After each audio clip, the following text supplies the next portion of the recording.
if you read through the fact sheet on precision medicine, in there you'll see. So it has to be really personalised. So that's where precision medicine comes in, and I've put the handout in your sheet.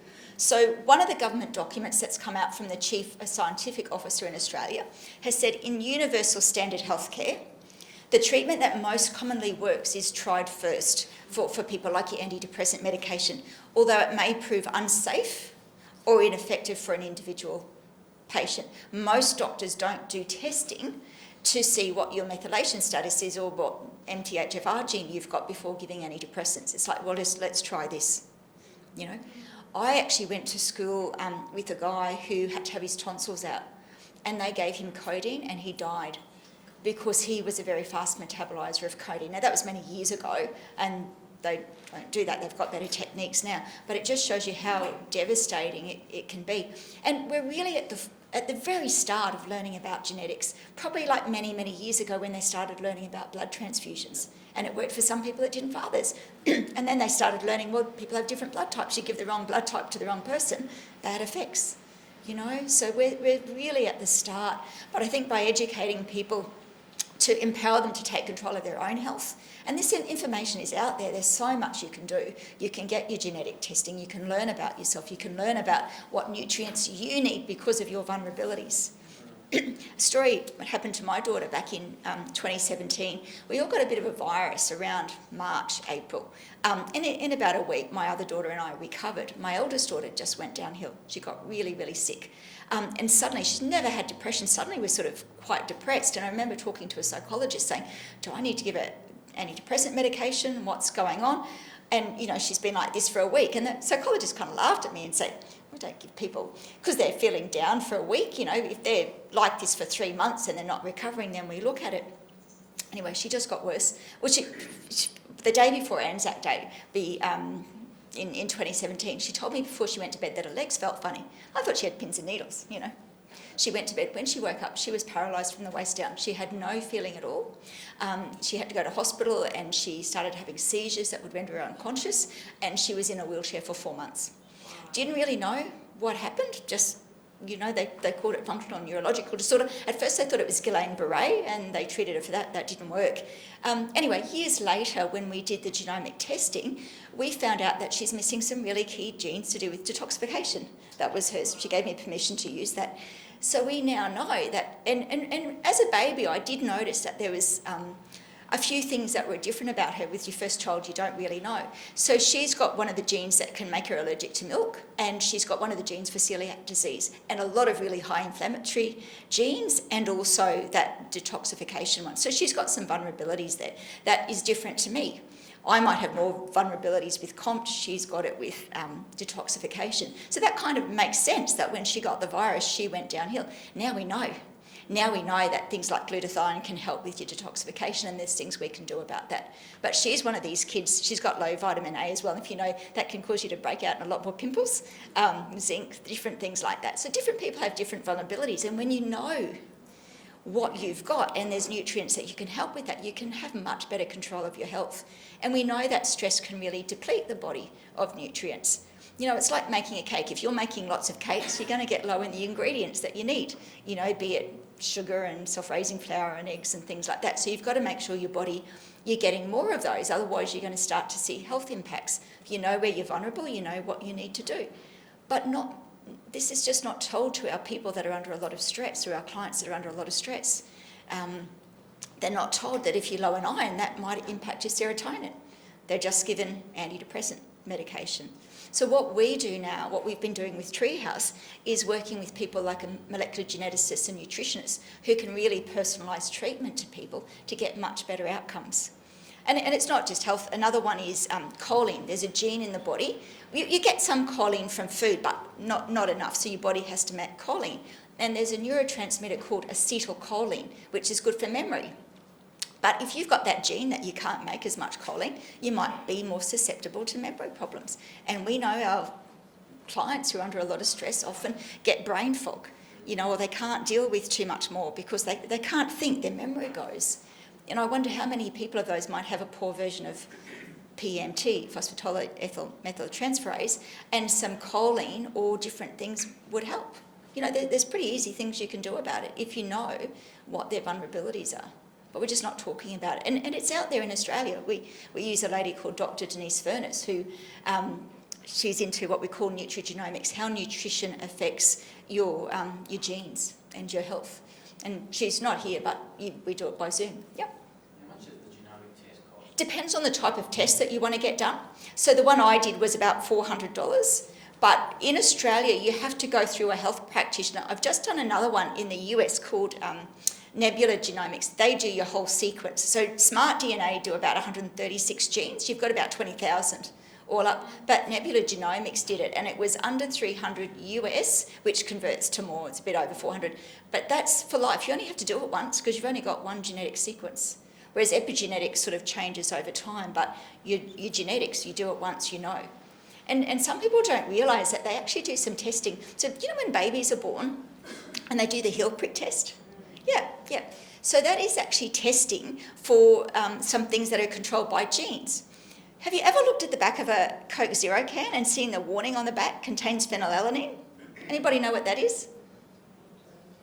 No? Okay. So phenylalanine is an amino acid that's used to make dopamine.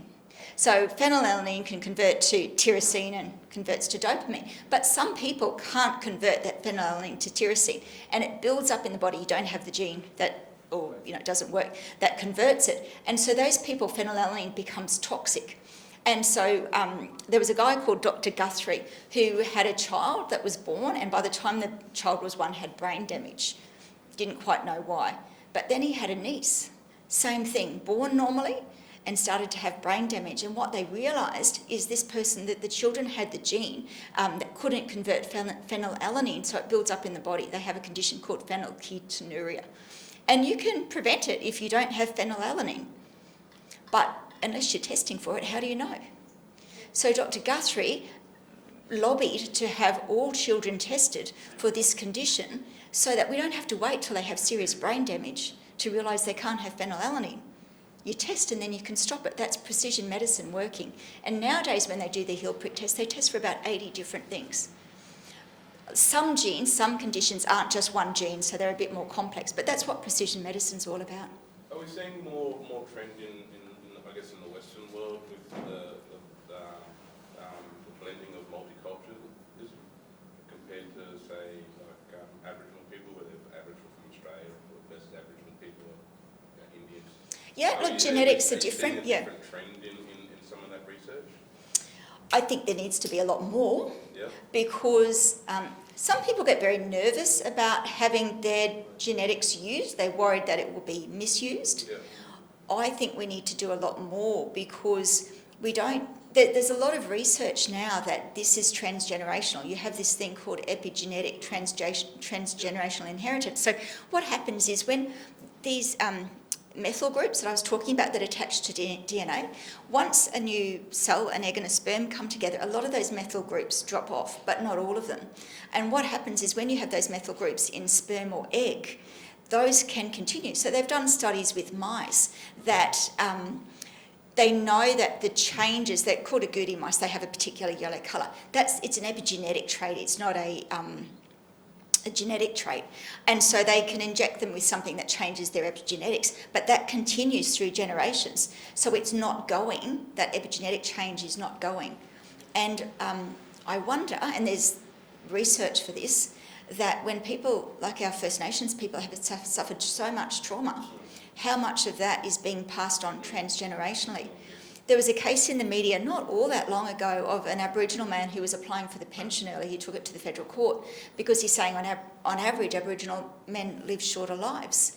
And I was wondering, well, if we know that a lot of them have trauma and epigenetics causes accelerated ageing, why are we not doing research on that?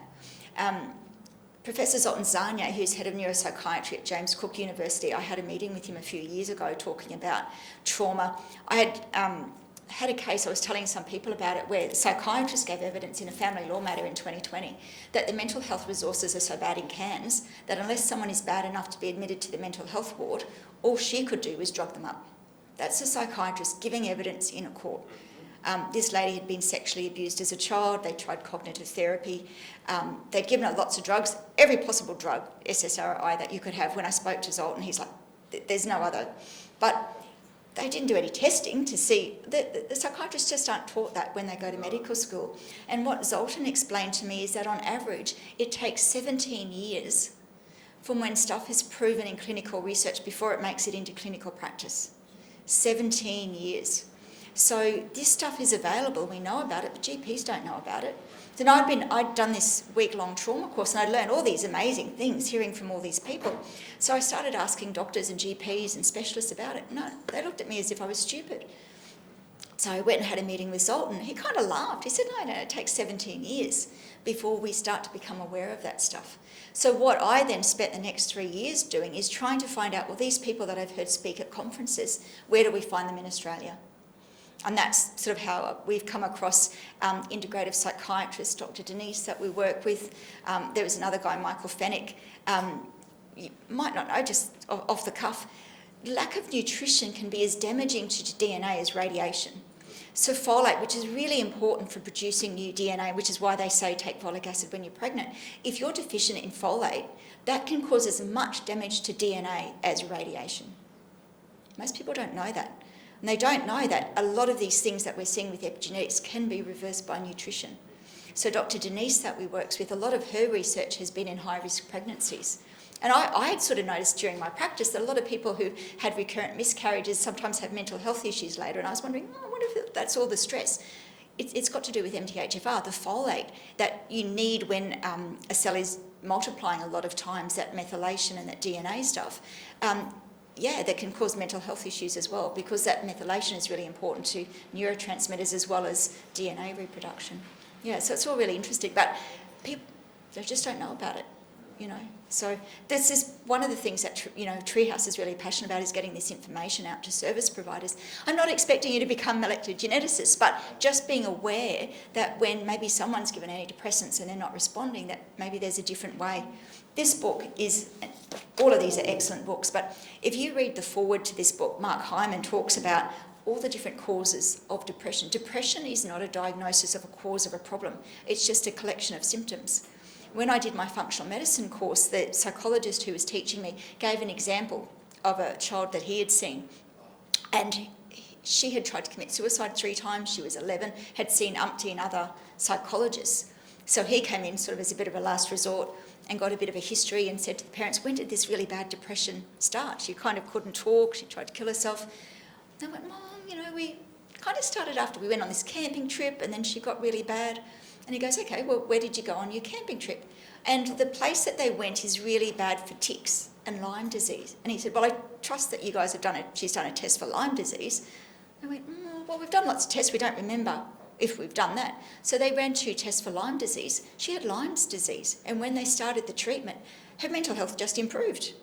What was going on for her was not any psychiatric condition, but a really severe response to Lyme disease that no one had even tested. Practitioners say in Australia we don't recognise Lyme disease. This is in the US. I did training at the Arizona Trauma Institute. Yep. The different types of ticks. I'm not an expert on Lyme's disease, but I'm just showing. And the same, the same thing happened with my daughter when, the psychologist who told me, well, she can't have depression, kind of apologised to me later and said, what you were describing is very clearly an illness that she had, that depression was a side effect of that, or, had mental health. And once we were able to address that, because often they say that there's lots of causes of depression, but, inflammation and different things that can be causes of other illnesses can impact the brain. I just heard a thing on the news this morning that a lot of people who suffer breast cancer have brain problems because, those problems are, your brain and your body aren't separate. And you can't really talk mental health and health separately. They're all interconnected. Your fight or flight response affects all sorts of things. Yeah. I just think that this is great to know about our comment. Sorry, do you want me to give you the microphone? But this is actually also like awesome self-care for us as workers. Absolutely, yes. So, yes. I don't really want to talk about this. So, burnout, obviously in social work, so preventing that. So this is probably like the best self-care advice I've heard before. Yeah. So. I could talk for about a week on this. And Denise that we work with, you would all love her, and I would love to get her up, try and get funding to have her up, because we'd love to. Going back a bit, I was at the Medico Legal Board earlier in the year, and I was sitting next to a speech therapist, and I was telling her what we do, and she was saying, actually, we do a lot of people with cognitive problems because as they get older and their brain declines, their speech declines. So she was working with them. And I was telling her what we do, and she goes, I work in an integrative medical practice. You've got to meet the other GPs. They would love to know this. They're trying to learn about functional medicine. And so I was talking to them about what we do and the work we do with Dr. Denise, and none of them knew any of that, but they were really interested.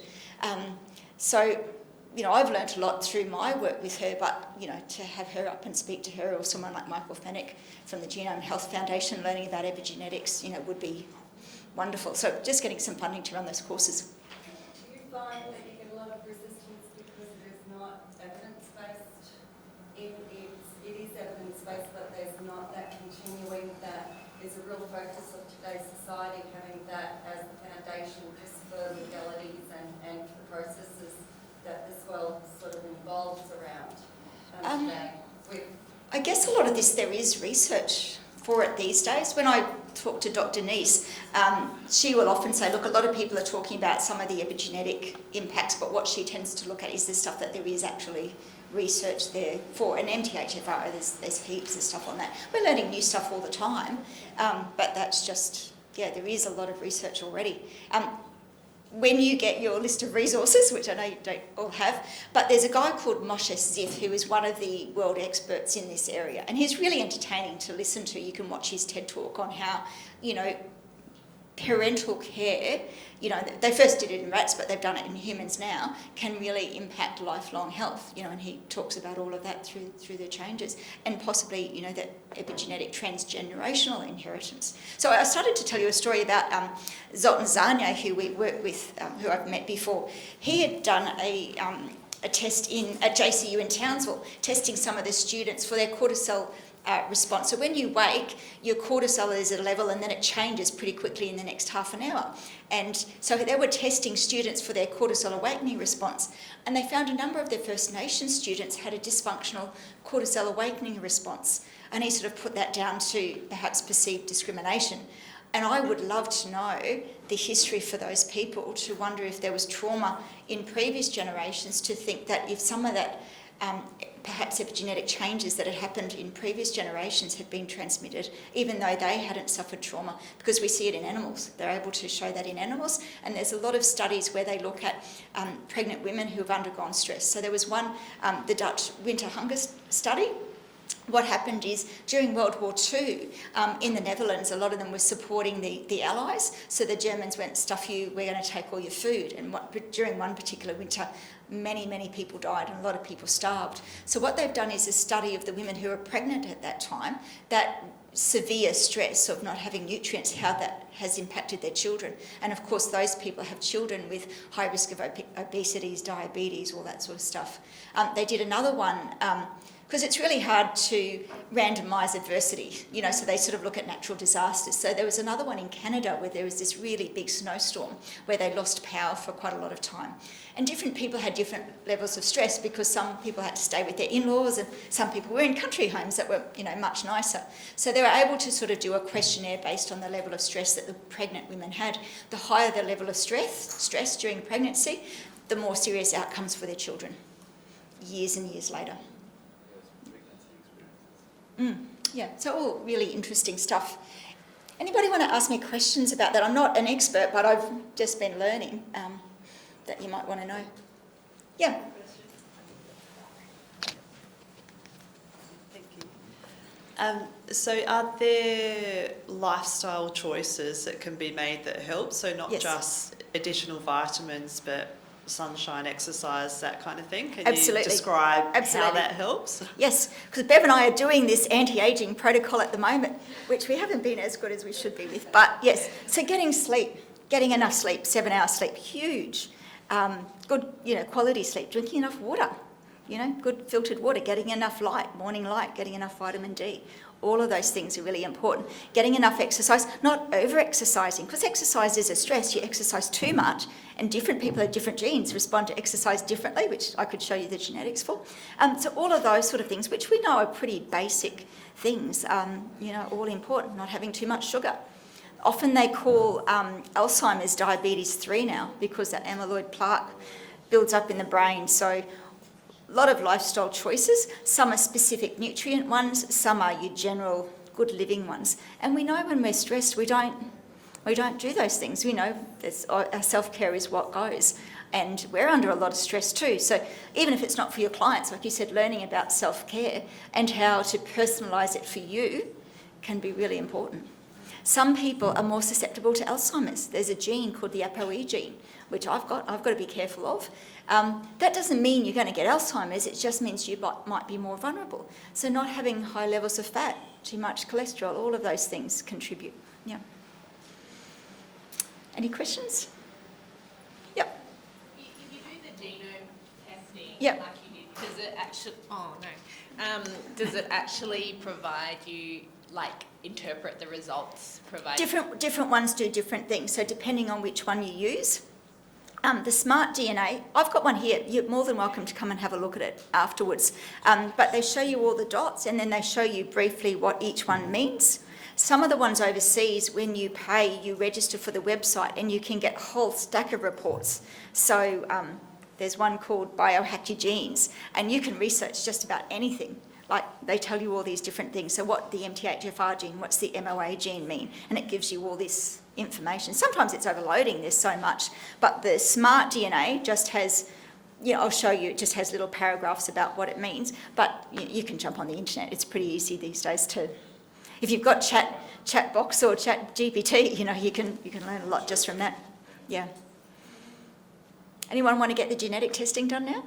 I gave a talk at the FNQLA to lawyers, and everyone was coming to me afterwards saying, "Where do we get it done? How much does it cost?" So really interesting, I think, to and for your kids as well.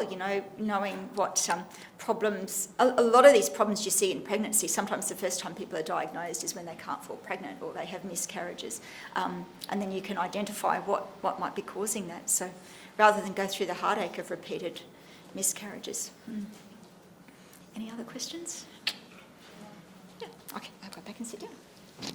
I was just going to say, I think there are a lot of knee-jerk reactions, and I think we, as a society, tend to not look at the causes, but just deal with, the impacts of that. Yeah.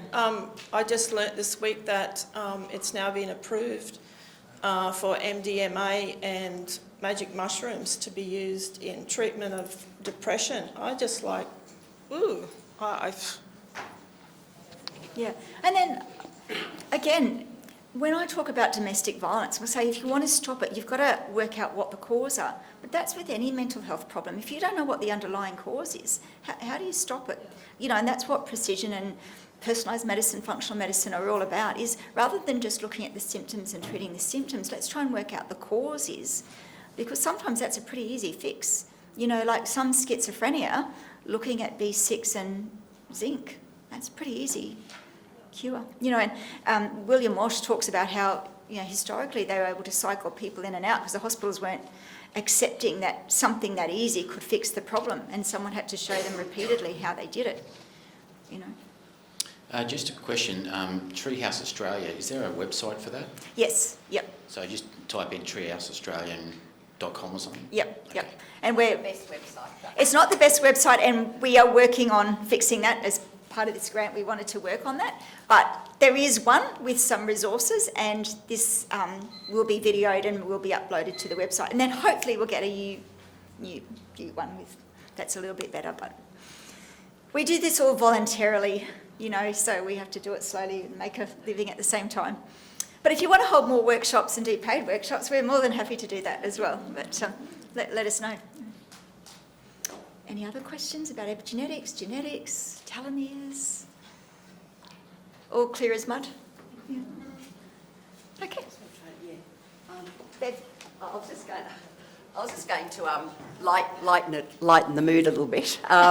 Just in terms of the genetics, I don't know if you remember the Dreamworld disaster of 2016. Michael Clancy, he was one of the service operators, and he was the first on the scene, and I think 4 people had died, so he saw that.